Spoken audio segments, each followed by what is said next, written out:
마태복음 11장 11절에서 12절 말씀 함께 봉독합니다. 시작. 내가 진실로 너희에게 말하노니 여자가 낳은 자 중에 세례 요한보다 큰 이가 일어남이 없도다. 그러나 천국에서는 극히 작은 자라도 그보다 크니라. 세례 요한의 때부터 지금까지 천국은 침노를 당하나니 침노하는 자는 빼앗느니라. 아멘. 누가 천국을 침노할까라는 제목으로 함께 은혜를 나누고 말씀을 증거하고자 합니다. 계속해서 비가 내리고 있는데 이 비에 우리의 마음이 누군가는 슬픔이 될 수 있고 누군가는 또 기쁨이 될 수도 있고 또 누군가에게는 기회가 될 수도 있고 누군가에게는 또 악재가 될 수도 있습니다. 그러나 우리의 마음은 상황에 또 환경에 따라서 이리저리 흔들릴 수는 있지만 항상 우리의 마음이 예수님에게만 있다면 우리 안에서 참된 평화가 있을 줄로 믿습니다. 예수님이 우리에게 주시는 것은 근심과 걱정과 염려가 아니라 기쁨과 평안입니다. 그래서 항상 무엇을 하든지 또 말씀을 듣든지 내 마음이 그 음성을 듣고 그 말을 듣고 예수님께로 나를 인도하는지 하면 내 마음에 예수님으로 기쁨을 주고 평안을 주는지를 잘 분별하면 됩니다. 따라하겠습니다. 예수님으로 기뻐하고 평안을 얻습니다. 네. 그 믿음으로 제가 아까 기도했지만 우리가 예수님을 사랑하는 것은 그냥 사랑하는 것이 아니라 확신을 갖고 사랑하는 겁니다. 아, 예수님이구나. 예수님밖에 없구나 하고 확신을 가지고 사랑하는 거예요. 어느 부자가 이제는 죽기 전에 하나님께서 너 이제 조금 있으면은 죽게 되고 천국에 오게 될 것이다 라는 그 말을 듣게 돼요. 그럼 기쁘겠죠, 그렇죠? 아, 천국에 갈 수 있구나. 그런데 부자가 하나님한테 이제 부탁을 하게 됐어요. 어떤 부탁을 하게 됐냐? 하나님, 나 천국 갈 때 내 재산 좀 갖고 가게 해주세요. 이렇게 부탁을 하게 되는 거예요. 굉장한 부자였습니다. 하나님은 처음에는 계속 안 된다. 아무것도 갖고 갈 수 없다. 계속 안 된다고 했어요. 그런데 이 부자는 끈질기게 졸랐습니다. 하나님, 제발 제 재산 좀 갖고 가게 해주세요. 제발요, 제발요. 그러자 하나님께서 이렇게 마지못해 말씀하셨어요. 천국에 올 때 네 재산을 가져와도 되지만 가방 하나에만 담아야 된다. 가방 하나에만 담아라. 부자는요 굉장히 고민을 했습니다. 이 수많은 재산을 어떻게 가방 하나에 담을까. 그래서 어떻게 했을까요? 자기 재산을 다 금으로 바꿨습니다. 금으로 바꿔서 가방에 넣었어요. 그러면서 스스로를 굉장히 대견스러워하고 흐뭇하게 생각했어요. 아, 하나님은 이런 것까지 미처 생각하지 못했겠지. 내가 금으로 바꿀 줄이야. 그래서 그 낑낑대면서 천국에 막 가고 있었어요. 그 가방을 막 들고 가고 있는데 천국문에 이제 거의 다 달았는데 그 앞에 베드로가 있는 거예요. 그래서 베드로가 잠깐만요. 소지품은 갖고 들어갈 수 없습니다. 그러는 거예요. 그러자 이 부자가 당당하게 이보시오. 하나님이 나에게 허락해 줬어요. 가방 하나만 들고 올 수 있다고 허락해 줬어요. 하나님이 허락해 줬어요. 그래요? 그러면 가방에 무엇이 들었는지 한번 봅시다. 그러자 부자가 가방을 탁 열어줬어요. 그 뭐가 있어요? 금이 있는 거예요. 금이 가득하게 있는 거예요. 그러자 베드로가 웃으면서 뭐라고 할게요? 이 양반 도로 포장재를 왜 갖고 왔어? 무슨 말인지 몰라요? 천국에는 도로에 금이 깔려 있다라는 거예요. 다시 해야 되나? 이해를 못했어요? 너무 하이 개그입니까? 우리 도로에는 뭘로 깔려요? 보도블록을? 그쵸, 시멘트나 뭐 아스팔트로 다 깔아 놓잖아요. 근데 천국에 갔더니 금 보석으로 도로가 다 깔려 있어요. 베드로에게는 금은 뭐예요? 그냥 보도블록인 거예요. 아스팔트인 거예요. 뭐 힘들게 그런 거 필요도 없는 걸 왜 갖고 왔냐 이거죠. 여러분, 천국에 갈 때 뭐 갖고 갈래요? 뭐가 필요할까요? 뭐가 필요할까요? 제가 전에도 한번 얘기했죠. 제가 얼마 전에 이제 그 위와 대장 이제 수면 내시경을 이제 하면서 그 환자복 입잖아요. 검사복 입을 때 미리 이제 안내문에 써져 있어요. 귀걸이, 팔찌, 금기소 다 빼라고. 천국에 갈 때도 마찬가지입니다. 여기서 아무리 삐까 번쩍하고 귀한 것이라 할지라도 천국에서는 그냥 다 아무것도 아닌 거예요. 그런 걸 생각하면 그런 것을 위해서 사는 삶이 얼마나 허무하고 의미가 없는지를 깨닫게 됩니다. 그런 것을 위해서 살지 않는다라는 거예요. 얼마 전에 뉴스에 나왔죠. 식당에서 종업원이 실수로 가방에다가 음식물을 엎질렀는데 그게 뭐 700만 원짜리다. 막 따졌잖아요. 700만 원 내놓으라고. 여러분, 그런 인생 살지 맙시다. 네? 그런 인생 살지 맙시다. 어떻게 살아야 돼요? 묻을 수도 있죠. 근데 그것이 너무 귀한 거예요. 그 사람에게. 그 사람 천국 가게 되면은 그 가방 갖고 가고 싶을 거예요. 바리바리 다 싸들고. 그럼 베드로가 말하겠죠. 아니 걸레를 못 하러 갖고 왔어요. 그럴 수도 있어요. 여러분, 천국은 누가 들어갈까? 오늘 말씀해 보니까 천국은 침노하는 자가 빼앗느니라. 침노하는 자가. 그런데 여기서 11절과 12절에서 중요한 인물이 나오는데 누가 나와요? 세례 요한에 대해서 예수님께서 말씀하셨어요. 세례 요한. 마태복음 11장 1절에서 부터는요, 세례 요한이 예수님에 대해서 굉장히 궁금했습니다. 의문을 품었어요. 왜요? 분명히 하나님께서 보내신 분인 것 같고 우리가 그토록 기다린 구세주인 것 같은데 자기의 기대대로 예수님이 움직이질 않는 거예요. 그리고 지금 세례 요한은 감옥에 있습니다. 헤롯에 대해서 당신 그러면 안 돼 라고, 부도덕해 라고 그렇게 말을 하니까 헤롯이 뜨끔했겠죠. 그래서 가둬버립니다. 감옥에. 그리고 얼마 있다 죽게 돼요. 그렇게 얼마 안 있다가 죽음을 앞두고 있는 세례 요한이 이젠 급한 거예요. 세례 요한이 봤을 때 예수님은 얼른 빨리 움직여서 이 로마를 빨리 뒤집고 이 로마의 압제에서 우리를 구원해주고 그 다윗 왕이 다스렸던 그 이스라엘의 그 모습을 회복해주기를 굉장히 기대했을 거예요. 그런데 예수님은 전혀 움직이질 않아요. 제자들을 보내서 진짜 예수님이 맞는지를 확인해봐라 라고 보내기도 하죠. 그러면서 예수님이 쭉 말을 합니다. 뭐라고 말씀하셨어요? 나한테 너희들의 기준으로 나에게 대해서 기대를 한다면 너희들은 실망할 것이다. 실망할 것이다.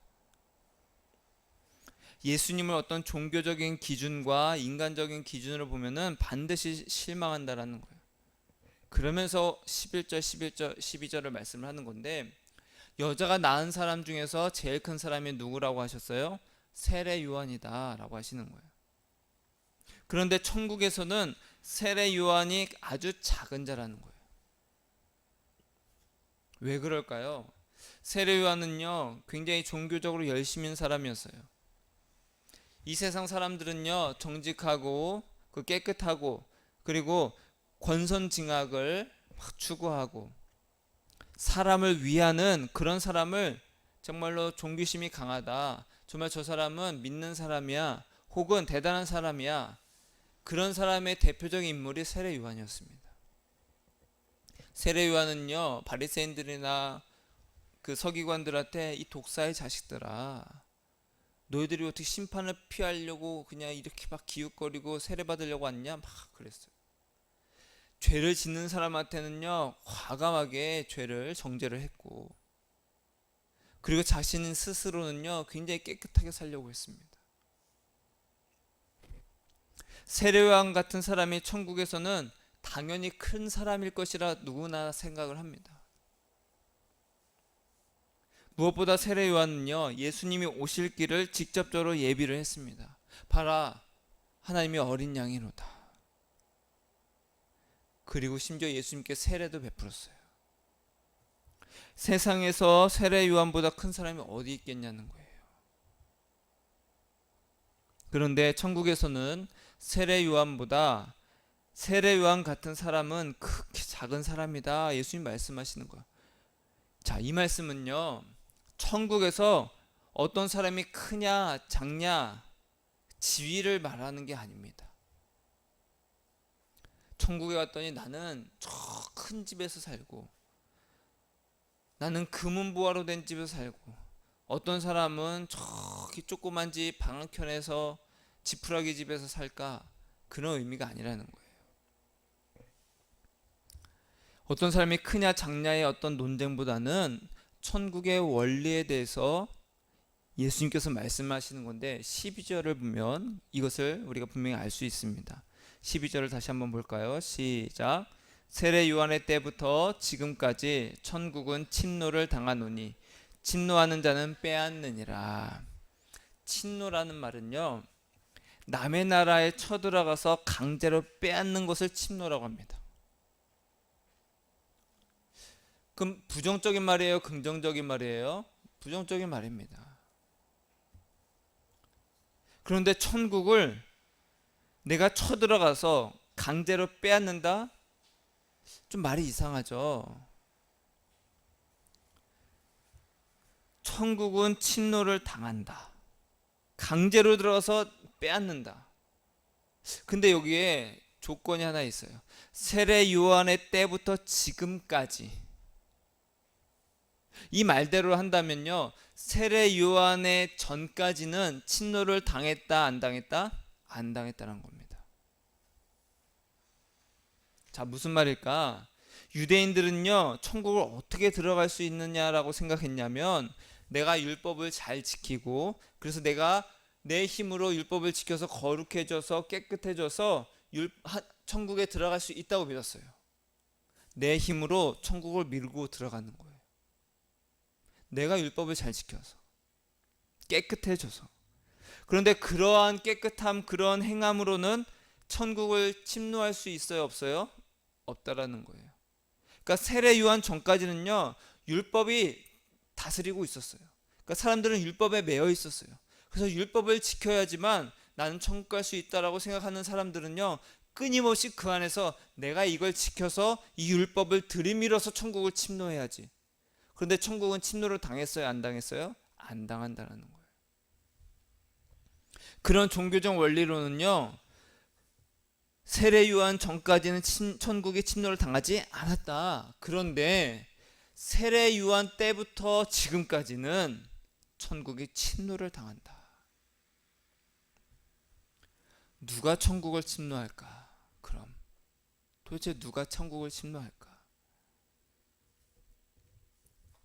물론 이 침노라는 말은 사람들이 하나님 나라가 확장된다, 뭐 이렇게 의미로 해석하기도 합니다. 근데 지금 여기에서는 천국이 침노한다, 하나님 나라가 확장된다, 그런 말보다는 세례 요한 전까지는 너희들의 율법 아래에서 매여 있는 자들은 천국에 들어갈 수가 없었다, 그런 걸로 되는 것이 아니다. 그러나 세례 요한부터 지금까지 회개를 선포하고 예수님이 오셔서 지금 우리와 함께 계시는 그분과 함께 지금 예수님의 이 시대에는 천국은 침노를 당한다.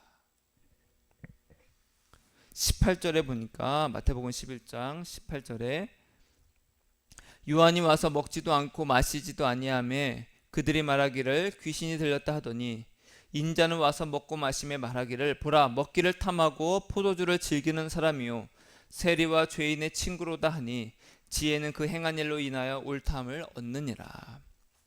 당시 유대인들과 또 종교 지도자들은요, 금욕하고 금식하는 세례 요한을 귀신 들렸다라고 비난했습니다. 광야에서 정말로 누추한 모습으로 막 금욕하면서 금식하면서 살고 있는 거예요. 그 사람들이 봤을 때는 귀신 들렸다, 귀신 들렸다 그러는 거예요. 가끔씩 이제 저도 예전에 이제 학교 다닐 때 서울역이나 이제 뭐 수원역이나 이런 데 보면요.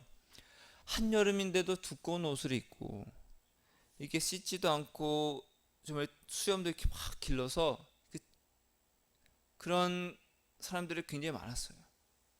노숙자들이. 근데 그들의 특징이 있어요. 그냥 이렇게 다니면서 혼자 뭐라고 중얼중얼 거립니다. 중얼중얼. 그러다가 막 소리도 질러요. 그러면은 다른 사람들이 봤을 때 그런 사람들은 정신 나간 사람처럼 보이는 거예요. 이 당시에는 그것을 뭐라고 표현했냐? 귀신 들렸다라고 표현했어요. 세례 요한이 그렇게 보였다라는 거예요. 뭐라고 말하고 다니는지 모르겠어요. 성경에 기록되어 있는 것은 회개하라 천국이 가까이 왔느니라. 이것이 기록되어 있지만 그거 외에도 수많은 말을 했겠죠. 너희도 그러면 지옥 가. 예수님이 곧 오실 거야. 하나님이 오실 거야. 이게 뭔가를 중얼중얼 거렸겠죠. 모습은 누추하고 막 금욕하고 금식하니까 모습이 깨끗했을까요? 그러지도 않았어요. 반면에 예수님은요, 뭘 하셨어요? 오셔서 죄인들이랑 먹고 마시면서. 그러니까 사람들이 뭐라고 표현했어요? 야, 예수는 와서 죄인들이랑 먹고 마신다. 아이고, 저렇게 먹는 걸 좋아해. 먹는 걸 탐한다. 아주 폄하를 했습니다. 왜 그랬을까? 종교인이 보기에는요, 세례 요한은 정신 나간 사람이고 종교적 기준으로 예수님은요, 종교인이 아닌 거예요. 누가복음에도 비슷하게 기록되어 있는데 5장 33절에 그들이 예수께 말하되 요한의 제자는 자주 금식하며 기도하고 바리새인의 제자들도 또한 그리하되 당신의 제자들은 먹고 마시나이다. 요한의 제자 바리새인의 제자들은요, 종교적으로 아주 깨끗하게 살려고 했어요. 열심히 했습니다. 그런데 예수님의 제자들은요, 먹고 마셨다라는 거예요. 여러분, 만약에 우리가 종교적으로 매일매일 막 밤에 기도하고 있고 새벽에 막 기도하고 있고 막 금식하고 있고 여기 플랜카드 붙여가지고 뭐 50일, 뭐 40일, 30일 새벽 기도, 금식 기도 막 붙여 있으면 사람들이 뭐라고 생각할까요? 정신 나간 교회라고 생각할까요? 아니면은 야, 저 교회 대단하다라고 생각할까요? 대단하다고 말할 겁니다. 야, 저 사람들 대단하다. 어떻게 저렇게 밤새 기도하고 저렇게 금식하고 저렇게 예배드리지? 대단하다. 야, 이렇게 비 오는데 어떻게 저렇게 교회를 가지? 대단하다. 종교적으로 열심히 하면 사람들은 박수를 쳐줍니다. 근데 만약에 우리가 여기서 와서 먹고 마시자. 막 그래요. 막 불러서 먹고 마시. 야, 저 교회 이상해. 자꾸만 먹고 마시고 있어. 아니, 저런 노숙자들이라도 같이 먹고 마시고 있어. 이상해. 기도 열심히 하고 금식하고 막 전도 열심히 하면요, 세상에서 종교인들 뭐라고 하지 않습니다.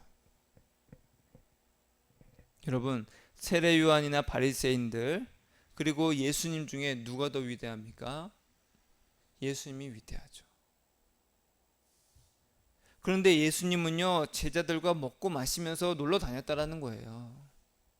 왜 그랬냐는 거예요. 예수님은 왜 그랬냐는 거예요. 이어서 예수님이 그래서 이렇게 말씀하셨어요. 예수께서 그들에게 이르시되 혼인집 손님들이 신랑과 함께 있을 때에 너희가 그 손님으로 금식하게 할 수 있느냐. 이 말은 뭐냐? 나는 신랑으로 이 땅에 왔다.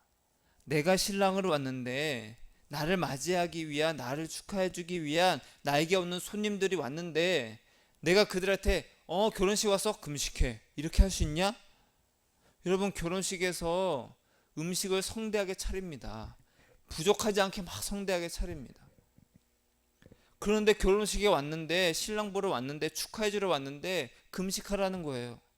거기서 눈 감고 통성기도 하라는 거예요. 말이 돼야 안 돼요? 안 된다라는 거예요. 신랑과 기뻐하고 즐거워해야 되지 않겠냐라고 예수님이 말씀하는 거예요. 내가 바로 신랑이다.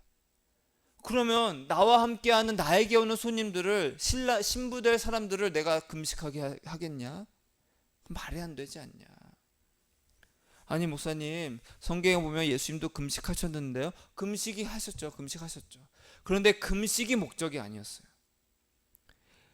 우리 삶이, 우리 인간, 사람이라는 것이 무엇에 미혹이 되는지를 보여주시는 거예요. 우리가 무엇에 연약한지를 보여주시는 거예요. 아, 예수님은 전도도 하시고 기적도 나타내셨잖아요. 맞아요. 그거 왜 나타나셨어요? 너희도 해라. 그것이 아니라 예수님이 바로 하나님이시구나라는 그 표적으로 보여주신 거예요. 우리가 믿는 예수님은요, 오셔서 제자들과 대화하고 먹고 마시면서 즐겁게 사셨어요. 사람들이 손가락질하며 멸시하던 그 죄인들의 친구가 되셨어요. 왜 그러셨냐는 거예요, 예수님은. 따라하겠습니다. 예수님은 왜 그러셨을까? 왜 그러셨을까 도대체? 골로새서 1장의 13절에 보니까 그가 우리를 흑암의 권세에서 건져내사 그의 사랑의 아들의 나라로 옮기셨으니. 천국은 누구의 나라라고요? 예수님의 나라라는 거예요. 예수님의 나라.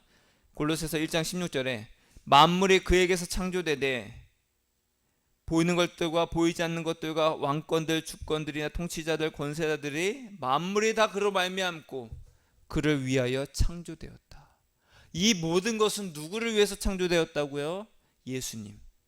누구로 말미암아 창조되었어요? 예수님. 그럼 누가 주인이에요? 예수님. 천국은 그래서 한마디로 따라하겠습니다. 천국은 예수님이다. 그게 핵심입니다. 천국은 곧 예수님인 거예요. 예수님 때문에 지어졌고 예수님으로 지어졌고 예수님을 위해서 지어졌습니다. 그래서 천국이라는 것은요, 천국, 예수님의 나라로 우리를 옮기는 거예요. 예수님의 나라로. 그래서 예수님이 오셔서 왜 제자들과 그리고 죄인들과 왜 세리들과 멸시받는 사람들과 먹고 마시면서 돌아다니셨냐? 왜 그렇게 함께 하셨냐? 예수님과 동행하는 것이 천국의 원리고 삶이기 때문에 그렇습니다. 누가 천국을 침노할까? 예수님과 동행하는 사람이라는 거예요. 예수님과 함께 먹고 마시는 사람이라는 거예요. 예수님은 그것을 몸소 보여주시는 거예요. 천국은요, 종교심이 강한 사람, 어떤 이웃을 사랑하고 이웃을 잘 돕는 사람, 그런 사람이 아니라 예수님과 동행하는 사람이 천국을 침노하는 거예요.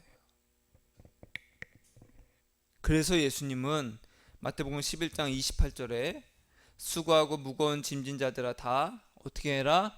내게로 오라. 내가 너희를 일하게 하리라, 쉬게 하리라.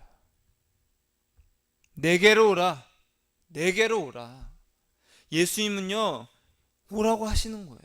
예수님께 오는 사람이 천국을 침노하는 사람이라는 거예요. 여러분, 천국의 삶은 힘들까요? 쉬울까요?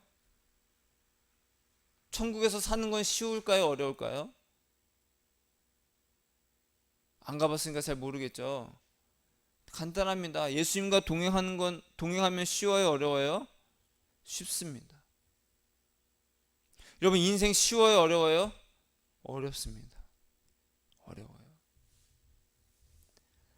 내 몸 하나 건사하기도 힘들고 가족을 부양하는 것도 힘들고 이 세상 사는 것이 너무나도 힘들어요. 그런데 예수님께 가면요, 어떻다고요? 쉽다라는 거예요. 쉽다. 왜요? 예수님께 가면 어떻게 하시기 때문에? 쉬게 하시기 때문에 그래요. 내가 너희를 쉬게 하리라. 예수님께 가면 뭘 해요? 쉰다라는 거예요. 쉰다. 나는 마음이 온유하고 겸손하니 나의 멍에를 메고 내게 배우라. 그래야면 너희 마음이 쉼을 얻으리니 이는 내 멍에는 쉽고 내 짐은 가벼움이라. 여러분, 교회 다니면서 신앙생활 하면서 굉장히 무거운 사람들이 많아요. 너무 힘들어요. 너무 마음이 무거워. 그럼 예수님 만나면 마음이 무거울까요? 가벼울까요? 무거워야 돼요? 가벼워야 돼요? 가벼운 게 정상인 겁니다. 아휴, 오늘도 교회 가서 벌써 내가 사랑하는 사람을 만나러 가는데 마음이 막 무거워. 그렇지 않아요. 내 몸이 피곤하고 그런 거랑 상관없는 거예요. 기쁜 거예요. 기쁜 거예요. 왜 그래요? 예수님과 동행하면 쉼이 있기 때문에 그래요. 제가 예수님과 동행하면 할수록 얻는 것이 뭐냐? 쉼이라는 거예요. 쉼이라는 거, 쉼. 내가 해야 될 일, 어떤 다른 인간적인 육신을 위해서 해야 되는 일을 생각하면요, 스트레스 많이 받지만 예수님을 생각하고 예수님과 동행하면요, 스트레스를 받질 않아요. 이 놀라운 영적인 원리입니다. 예수님과 동행하는 사람은요, 마음이 가벼워요. 따라하겠습니다. 예수님께 가서 쉬고 싶어요. 예수님과 동행해서 마음에 쉼을 얻고 싶어요. 그렇게 가는 거예요, 예수님께. 그렇게 나한테 오라, 나한테 와서 내 마음을 배워라라고 말씀하시면서, 그리고 나서 마태가 뭘 어떻게 기록했냐? 12장 1절에 보니까 그때에 예수께서 안식일에 밀밭 사이로 가실새 제자들이 시장하여 이삭을 잘라 먹으니 바리새인들이 보고 예수께 말하되 보시오, 당신의 제자들이 안식일에 하지 못할 일을 하였나이다. 지금 안식일에는요, 그런 일을 하면 안 됐습니다. 근데 두 가지를 어겼어요. 안식일도 범했고 도둑질도 했습니다. 남의 밀밭 사이를 지나가다가 제자들이 먹었습니다. 예수님이 먹은 게 아니에요. 제자들이 먹었어요. 율법에서 가장 큰 죄 중에 하나가 바로 안식일을 어기는 겁니다. 그런데 예수님은요, 제자들에게 뭐라고 하지 않으셨어요. 율법을 몰라서 그랬을까요? 아니에요. 왜 그래요? 예수님은 쉼을 가르쳐 주신 거예요. 쉼을. 그래서 예수님 뭐라고 하셨냐? 6절에 보니까 내가 너희에게 이르노니 성전보다 더 큰 이가 여기 있다. 누구예요? 예수님이라는 거예요. 나는 자비를 원하고 제사를 원하지 아니하노라 하신 뜻을 너희가 알았더라면 무죄한 자를 정죄하지 아니하였으리라. 나는 나의 마음인 온유와 자비를 원한다. 어떤 종교적 열심으로 정죄하고 마음 없는 예배 드리지 마라. 너희는 그러고 있는데 그런 거 하지 마. 그러면서 뭐라고 했어요? 인자는 안식일의 주인이다. 너희들이 안식일을 빌미로 뭐라고 하고 정죄를 하고 있는데 내가 안식일의 주인이야. 내가 안식일보다 더 커. 그러니 나에게 와서 안식을 누리는 이 제자들이 죄를 범한 것이냐? 아니다.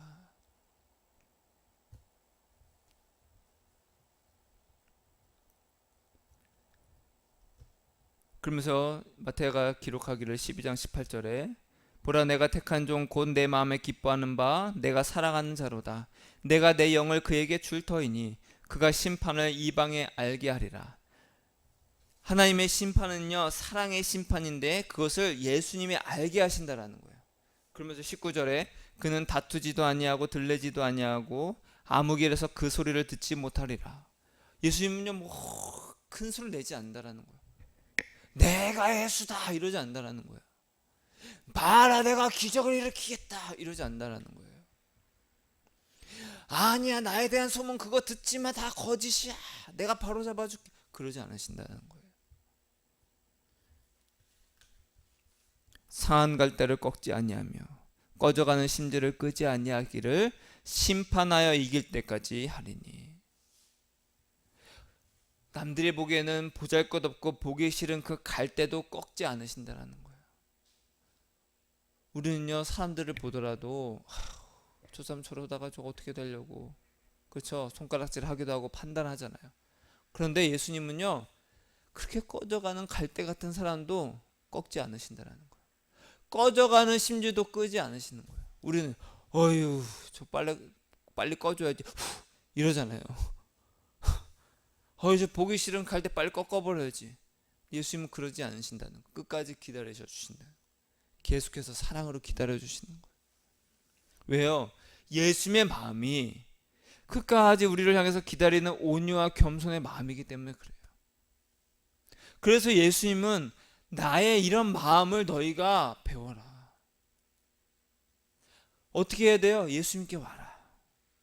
예수님의 마음을 가진 사람이 천국을 침노하니까 모두 다 예수님께 와서 그 마음을 배워라. 제자들이 그래서 예수님과 먹고 마시면서 행한 것들이 뭐예요? 같이 이야기하면서 예수님 마음을 배우는 거예요.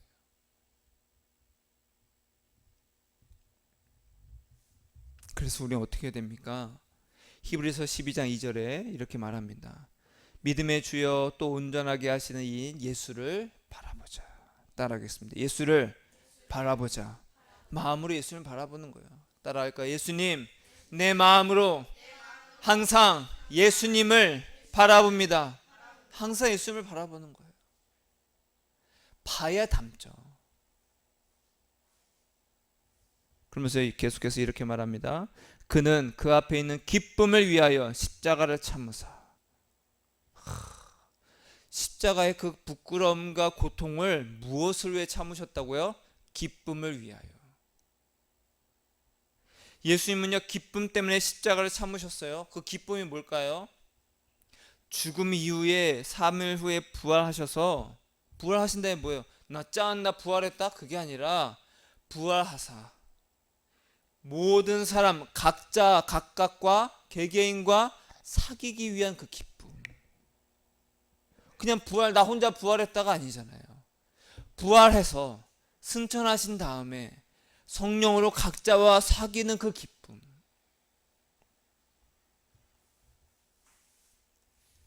예수님은 십자가로 우리 죄를 다 사해 주셨어요. 아담과 하와는요, 죄를 지은 다음에 제일 먼저 뭘 했어요? 숨었습니다. 아담아 어디 있느냐? 제가 부끄러워서 숨었습니다. 죄 때문에 숨게 됐다는 거예요. 그 죄에 대한 두려움과 부끄러움을 예수님이 십자가에서 다 해결해 주셨어요. 너 이제 숨지 말고 부끄러워하지 말고 나에게 와라.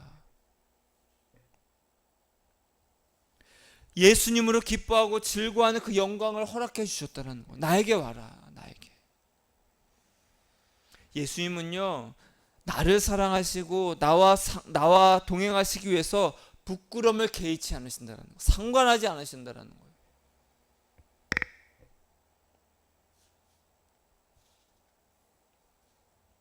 정말로 나를 사랑하는 사람이 있어요. 나도 그 사람을 사랑합니다. 근데 그 사람이 어느 날 일을 끝마치고 왔어요. 손에는 막 진흙이 좀 오물이 묻어 있고, 이 더위에 일하느라고 막 정말로 지친 얼굴이고, 머리는 막 떡이 돼 있고, 땀 냄새 풀풀 나요. 근데 그러한 엄마나 아빠가 막 집에 딱 들어왔어요. 그럼 가족들이 냄새 저리가 그래요? 수고했어요. 얼른 와. 우리 사랑하는 아빠, 사랑하는 남편, 사랑하는 엄마, 가족들이 그렇게 맞아주잖아요. 냄새 저리가 그러지 않는다라는 거예요. 예수님이 십자가에서 그 고통과 그 모욕과 부끄러움을 다 참으신 것은 기쁨을 위해서요. 내가 너와 함께하기 위한 그 기쁨을 내가, 그것을 위해서 내가 참는다.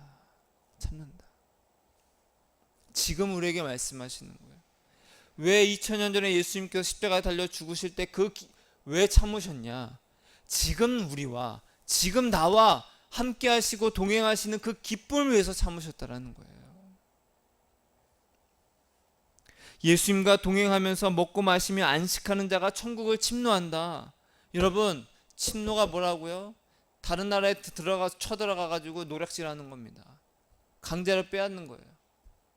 그러면요, 내가 다른 나라에 쳐들어가서 노략질하면은 마음 편히 갈 수 있어요? 아니면 목숨을 내놓고 가야 돼요?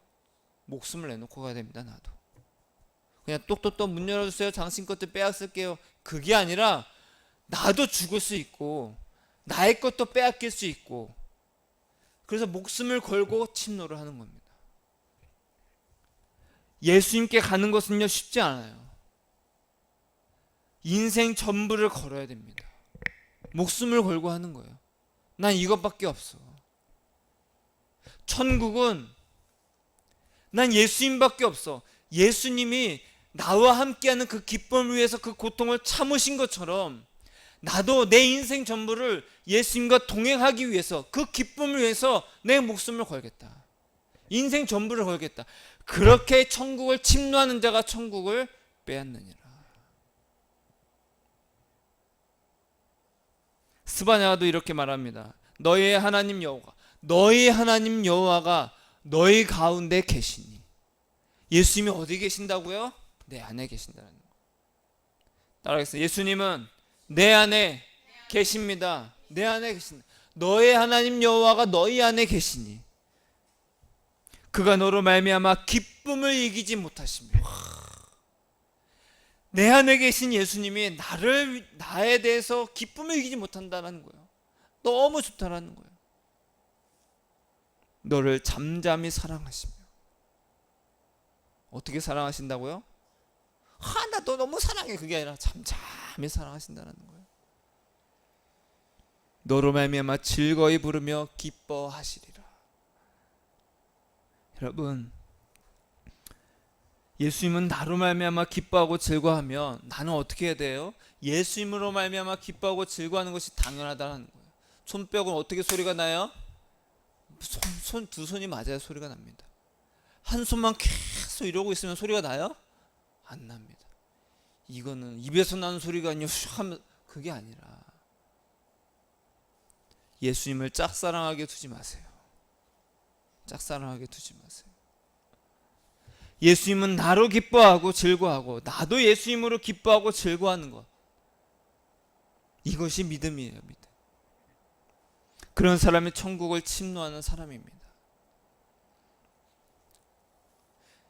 여러분, 나를 기뻐하시는 예수님을 나도 기뻐하고 동행하면서 온유하고 겸손하신 예수님의 그 마음을 배워서 예수님이 나의 전부가 되는 것, 그런 사람이 천국을 침노하는 사람이에요. 목숨은 걸어야 돼, 안 걸어야 돼요? 걸어야 됩니다. 침노는 그냥 되는 게 아니에요. 내 인생 전부가 그것에 맞춰줘야 되는 거예요. 나를 기뻐하시고 또 나를 잠잠히 사랑하시는 그 예수님과 동행하는, 예수님과 먹고 마시는 그런 천국의 삶을 침노하시기를 예수님의 이름으로 축복합니다. 기도하겠습니다.